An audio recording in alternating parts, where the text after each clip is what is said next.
Ya, oke, Bapak Ibu sekalian, selamat siang. Sebelum nanti akan dipimpin oleh moderator, kami sampaikan beberapa hal pada siang ini. Kita tahu bahwa pada saat ini adalah tanggal 22 April. Kebetulan Hari Ibu kemarin, 21 April, Hari Ibu di Indonesia. Di mana Hari Ibu adalah Hari Ibu adalah memperingati Ibu kita Kartini, sehingga dikenal dengan Hari Kartini yang merupakan pionir untuk cara anak ini gimana ya?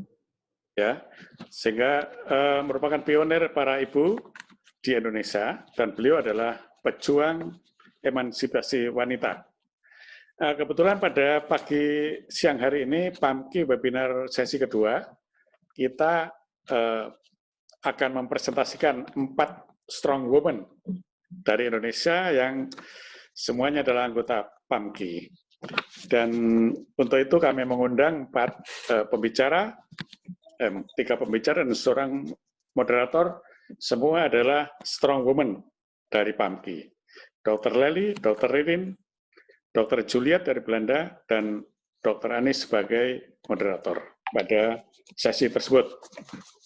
Untuk memperingati Hari Kartini yang merupakan pejuang Hari Ibu untuk meningkatkan emansipasi wanita di era modern, marilah kita saksikan 4 menit video tentang perjuangan ibu-ibu wanita Indonesia di dalam melawan COVID-19.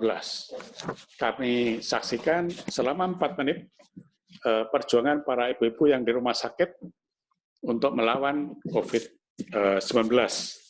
Silakan, Pak Agus.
medis perempuan di garda terdepan dalam penanganan COVID-19 merupakan sebuah ibadah dan tugas yang kami emban, karena kami perempuan tangguh dan dapat diandalkan.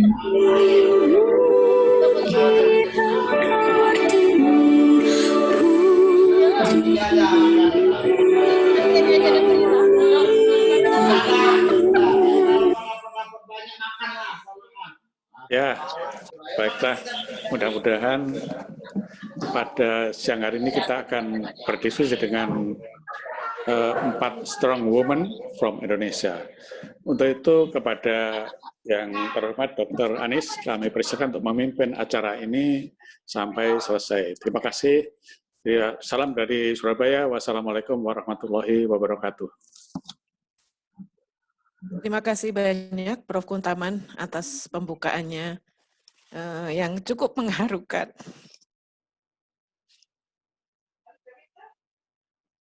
Assalamualaikum warahmatullahi wabarakatuh. Selamat siang kepada semua peserta. Saya lihat di sini ada 105 peserta luar biasa yang bergabung 20 gua sisanya di dalam webinar kedua mikrobiologi. Kita akan mendengarkan paparan dan pengalaman dari 3 orang pembicara yang sangat tangguh. Pertama adalah Dr. Lely Saptawati, spesialis mikrobiologi klinik konsultan. Beliau pada saat ini bertugas di Rumah Sakit Umum Daerah Dr. Muwardi di Surakarta. Dan pada kesempatan ini beliau juga akan mempresentasikan topik berupa standar PPE in COVID-19, the challenges in low middle income country. Jadi seperti diketahui pada saat ini juga duduk sebagai task force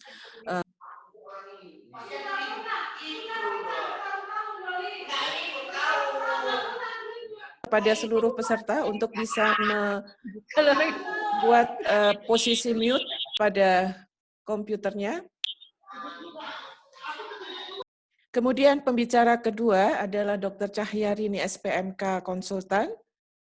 Beliau saat ini bertugas di Rumah Sakit Persahabatan Jakarta sebagai Ketua Komite Pencegahan dan Pengendalian Infeksi, dan beliau akan menyampaikan presentasinya berjudul Hospital Setting and Management of COVID-19 and Experiences in Persahabatan Hospital Jakarta. Dan sebagai pembicara ketiga adalah Dr. Juliet Severin, PhD, Clinical Microbiologist from Erasmus MC, the Netherlands, and she's presenting the topic about the infection control and prevention against COVID-19, standard PPE and hospital setting in the Netherlands. Untuk menghemat waktu, tentu kita mulai saja, jadi mohon diperhatikan bahwa setiap pembicara, so each of you have maximally 20 minutes for your presentation. Dan mohon sekali lagi kepada semua peserta untuk mematuhi peraturan di dalam webinar ini, yaitu posisi mute untuk semua peserta di laptopnya masing-masing. Nanti pada saat diskusi juga kami akan memberikan kesempatan tentu, dan mohon yang tidak diberi kesempatan untuk juga selalu dalam posisi mute. Baiklah, kita mulai dengan presentasi pertama, yaitu Dr. Lely Saptawati. Pada saat ini waktu menunjukkan jam 1:08, jadi untuk 20 menit ke depan kami persilahkan Dr. Lely untuk menyampaikan presentasinya. Silakan Dr. Lely. Dr. Anis, sudah bisa didengar. Terima kasih Dr. Anis atas kesempatannya Terima kasih dan selamat siang. Assalamualaikum warahmatullahi wabarakatuh. Selamat siang untuk para profesor, kemudian guru-guru saya, senior-senior saya yang membuat kami menjadi strong woman sampai saat ini berkiprah di mikrobiologi, dan juga teman sejawat serta teman-teman semua yang sudah hadir pada siang hari ini di webinar PAMKI. Good afternoon, Prof. Verbrugge and Julia Severin. Thank you for joining this meeting. In this session, I will deliver my presentation in Bahasa Indonesia, but my slide is in English. Baiklah, langsung saja saya mulai.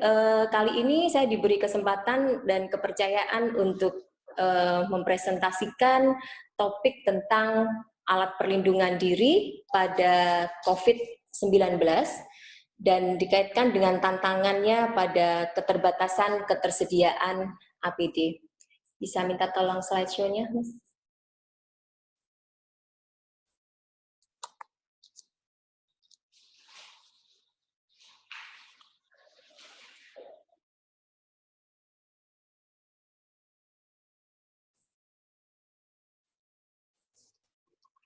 Mohon maaf menunggu slide-nya sebentar.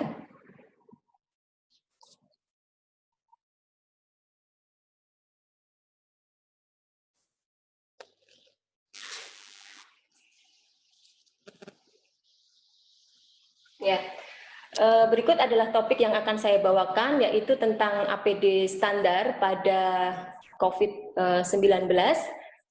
Mohon maaf, slide-nya belum terlihat. Oh, belum terlihat ya. Iya, ya dok, sebentar dok. Sudah terlihat dokter?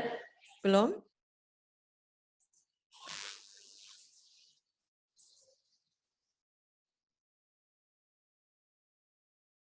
Sudah melalui share screen? Ini ada operator yang sedang mengoperasikan.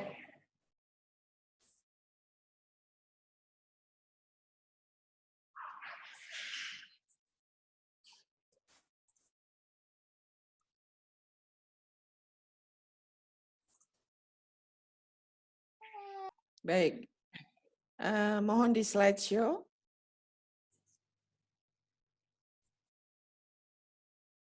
Oke, Sudah tampak terima dokter? kasih.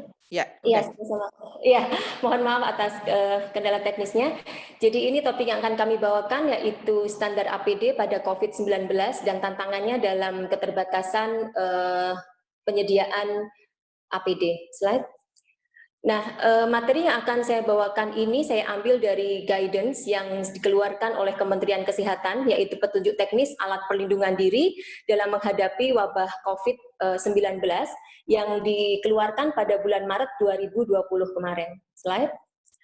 Berikut adalah daftar referensi yang dipakai dalam penyusunan juknis tersebut, di mana kami sebagian besar menggunakan referensi dari CDC dan WHO, serta beberapa referensi yang lain. Slide. Seperti kita ketahui bahwa petugas kesehatan merupakan pihak yang paling memiliki risiko tinggi untuk mengalami penularan dari COVID-19. Oleh karena itu, petugas kesehatan memerlukan kewaspadaan tambahan yang bertujuan untuk melindungi dirinya sendiri dan juga untuk mencegah supaya tidak ada penularan ke lingkungan rumah sakit. Perlindungan terhadap petugas kesehatan itu bisa diimplementasikan antara lain dengan cara menggunakan APD secara baik atau secara tepat dan rasional. Penggunaan APD yang tepat dan rasional ini meliputi ketepatan dalam memilih jenis APD yang perlu digunakan dan ketepatan dalam urutan serta cara memakai dan melepas APD, dan tak lupa adalah bagaimana ketepatan dalam membuang atau mengumpulkan APD yang sudah dipakai itu dengan baik dan benar. Slide. Nah, slide ini menunjukkan ada pernyataan yang cukup menarik dari WHO dan perlu menjadi perhatian kita bersama. WHO mengatakan bahwa COVID-19 ini adalah respiratory disease artinya penyakit yang bisa menular melalui saluran nafas. Dan ini berbeda dengan infeksi oleh virus Ebola, di mana transmisinya adalah melalui cairan tubuh yang infeksius. Oleh karena perbedaan cara transmisi tersebut, sehingga APD yang dibutuhkan untuk COVID-19 juga berbeda dengan APD yang dibutuhkan pada kasus infeksi oleh Ebola. Khususnya adalah tentang pemakaian coveralls atau sering kita kenal dengan APD Ebola. Ini sebenarnya tidak dibutuhkan saat kita menghandle pasien-pasien COVID-19. Seperti kita ketahui bahwa overuse of PPE atau penggunaan yang berlebihan dari APD ini akan memberikan dampak dalam semakin sulitnya penyediaan APD di masa mendatang, sehingga kita harus tepat dalam memilih jenis APD yang dibutuhkan. Slide. Nah, tabel ini menunjukkan contoh jenis-jenis APD yang dibutuhkan berdasarkan hasil analisis risiko paparan. Jadi seperti kita ketahui bahwa untuk memilih jenis APD apakah yang dibutuhkan, itu kita harus menganalisis kira-kira risiko paparannya apa berdasarkan aktivitas yang akan kita lakukan. Dan juga kita harus menganalisis metode transmisi dari patogennya. Jadi yang dinamakan dengan APD standar atau APD lengkap itu bukan berarti bahwa semua jenis APD itu harus kita pergunakan di waktu yang sama. Tetapi artinya adalah bahwa APD yang kita pilih itu sudah sesuai dengan hasil analisis risiko paparan. Sebagai contoh bisa kita lihat di tabel ini, misalnya healthcare workers atau petugas kesehatan yang beraktivitas merawat secara langsung pasien COVID-19 ada pada baris kedua, dan petugas itu melakukan tindakan medis yang memicu pembentukan aerosol, misalnya bronkoskopi atau nebulasi dan sebagainya, maka APD lengkap atau APD standar yang dibutuhkan oleh petugas itu adalah berupa sepatu boots, kemudian gaun, apron, respirator atau N95. Jadi pada kasus ini petugas kesehatan tersebut tidak diperkenankan hanya memakai masker bedah karena dia melakukan tindakan medis yang memicu aerosol sehingga harus memakai N95. Selain itu memakai kacamata goggles dan atau face shield, cover head dan juga gloves atau sarung tangan. Itu adalah APD lengkap pada kasus yang telah saya sebutkan. Tetapi akan berbeda halnya yang disebut APD lengkap pada petugas administrasi, di mana dia hanya bertugas untuk melakukan satu kegiatan yang bersifat administratif dan tidak kontak langsung dengan pasien 19, maka APD lengkap untuk petugas ini hanya berupa masker bedah. Ya, slide. Nah, selain tepat dalam memilih jenis APD, hal penting yang lain yang harus diperhatikan adalah ketepatan urutan dan cara melepas serta memakai APD. Slide. Yang pertama, saya ingin menampilkan urut-urutan bagaimana cara memakai APD dengan menggunakan gaun, di mana pada kasus seluruh APD harus dipakai misalnya. Yang perlu diperhatikan saat memakai APD, pertama adalah petugas harus memakai scrub suit atau baju kerja sebelum memakai APD. Kemudian yang kedua, APD harus dipakai di ruang anterum. Kemudian yang ketiga, saat kita memakai masker bedah atau masker N95, kita harus meluangkan waktu sejenak untuk memastikan bahwa masker sudah terpasang dengan baik. Karena apabila masker itu sudah kita pakai, maka kita tidak diperkenankan untuk memegang masker tersebut atau membetulkan posisinya, sehingga benar-benar harus dipastikan dulu bahwa masker sudah terpasang dengan baik. Nah, ini adalah urut-urutan memakai APD. Pertama, setelah memakai scrub suit, maka petugas menuju ke ruang anterum, kemudian mencuci tangan, selanjutnya memakai sepatu boots atau cover shoes. Jadi ini memilih salah satu, mau pakai sepatu boots atau cover shoes. Kemudian setelah itu memakai gaun yang tahan air, kemudian bukaan belakang, selanjutnya memakai masker bedah atau masker N95 sesuai dengan kebutuhan, kemudian memakai kacamata Google, ini opsional apabila diperlukan, kemudian memakai cover head, kemudian dilanjut dengan face shield, juga opsional, dan yang terakhir dipakai adalah sarung tangan. Sarung tangan harus dipakai paling akhir supaya sarung tangan itu tetap bersih saat kita telah memakai APD. Kalau sarung tangan dipakai pertama, maka kemungkinan akan terkontaminasi atau kotor itu tinggi. Nah, saat memakai masker bedah, pastikan bahwa masker sudah menutupi area hidung, mulut, dan dagu, kemudian kawatnya sudah erat menurut lekuk hidung, tulang hidung kita, dan talinya sudah terikat dengan erat di bagian belakang kepala dan bagian bawah kepala. Kemudian untuk masker N95 itu prinsipnya kita tidak boleh memegang bagian dalam dari masker N95. Kita hanya boleh memegang bagian luarnya, kemudian kita melakukan user seal test. Artinya apakah ada kebocoran saat kita memakai N95. Talinya juga tidak boleh kita pasang dengan cara menyilang. Jadi itu ada dua tali yang di atas kita pasang di atas dan tali yang di bawah kita pasang di bawah. Jadi tidak boleh dipasang secara menyilang. Kita juga tidak boleh memasang masker bedah di sisi dalam dari N95 karena itu akan memicu leakage atau kebocoran. Nah, untuk user seal test itu caranya adalah kita memegang masker permukaan di depan itu, kemudian kita mengeratkan kawatnya sesuai dengan lekuk hidung kita, dan kita melakukan inhalasi dan ekspirasi maksimal. Saat inhalasi apabila masker N95 ikut terhisap, dan saat ekshalasi apabila sudah tidak ada udara yang keluar, maka artinya N95 sudah terpasang dengan baik. Slide. Lantas bagaimanakah urutan melepaskan APD dengan gaun ini? Nah, urutan melepaskan ini sangat penting. Tujuannya kalau kita melakukan dengan baik, tujuannya adalah untuk mencegah adanya self-contamination, jadi kontaminasi kepada petugas kesehatan. Prinsipnya, kita tidak boleh memegang bagian luar dari APD itu dengan tangan kita yang tanpa handscoon. Jadi kalau tangan kita sudah tidak memakai handscoon, maka kita hanya boleh memegang APD di sisi sebelah dalam. Kemudian saat melepasnya pun kita harus lakukan sedemikian rupa sehingga akhirnya APD yang sisi dalam menjadi berada di sisi luar. Kemudian kita harus perhatikan juga bahwa APD yang telah kita gunakan harus langsung ditaruh di tempat linen infeksius atau harus langsung ditaruh di tempat sampah infeksius. Jangan sampai diletakkan di sembarang tempat sehingga akan mengkontaminasi lingkungan kita, dan pastikan bahwa petugas CSSD atau cleaning service adalah mengambil dengan tepat sehingga tidak ada kesempatan untuk mendaur ulang bekas APD yang kita pakai. Nah, berikut adalah urut-urutannya. Yang pertama, kita melepasnya di ruang anteroom. Kita melepas handscoon terlebih dahulu karena itu yang paling kotor. Kemudian kita lanjutkan dengan gaun. Setelah itu kita melakukan cuci tangan dan dilanjutkan dengan melepas face shield, kemudian cover head, kacamata Google, dan setelah itu kita cuci tangan lagi, baru kita melepas sepatu boot atau cover shoes, dan kita cuci tangan lagi. Kemudian yang terakhir kita lepas adalah masker bedah atau masker N95. Perlu diingat bahwa untuk melepas masker ini harus dilakukan di luar ruang perawatan pasien, sehingga kita benar-benar aman tidak menghirup material infeksius yang ada di ruang perawatan pasien. Setelah selesai kita mencuci tangan, melepas scrub suit, dan dilanjutkan dengan mandi. Slide.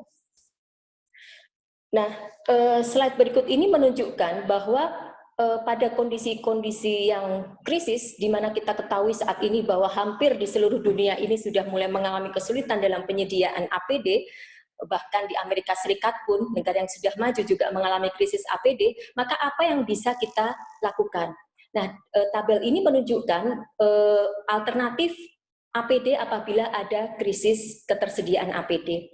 Sebagai contoh adalah respirator N95. Apabila sudah sulit untuk mendapatkannya, maka apa yang bisa kita lakukan? Yang pertama yaitu melakukan limited reuse of N95 respirator. Jadi kita bisa mereuse N95 itu tetapi terbatas, artinya ada jumlah tertentu, jumlah maksimal tertentu kita boleh memakai ulang. Atau ada alternatif yang lain yaitu elastomeric respirator maupun PAPR. Saat ini CDC sudah memberikan rekomendasi bagaimana cara yang aman untuk limited reuse N95 itu. Ada dua metode. Yang pertama adalah metode tanpa dekontaminasi dan yang kedua adalah metode dengan dekontaminasi. Tetapi yang metode dengan dekontaminasi ini masih perlu dipertimbangkan efektivitasnya, jangan sampai merusak filter. Nah, kemudian untuk gaun itu coverall ini menjadi salah satu alternatif apabila gaunnya sudah tidak ada. Bahkan jas hujan, raincoat itu pun juga bisa dipakai dan sebagainya. Slide.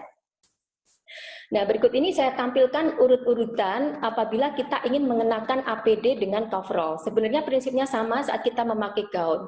Jadi yang pertama kita harus memakai strap suit dulu, kemudian masuk ke anteroom, cuci tangan, kemudian sepatu boot, kemudian atau cover shoes.